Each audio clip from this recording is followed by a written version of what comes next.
Here comes the Barnyard Kingdom train, arriving in the Bunny Kingdom, the Bunny Village station.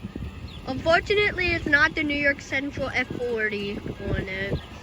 It's that green Pine Village locomotive.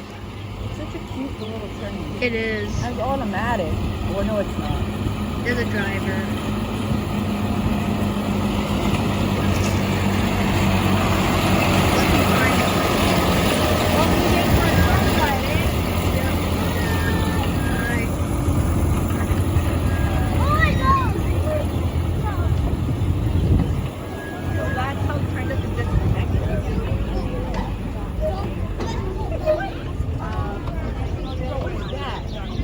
I have no idea. That's a make-believe circus car.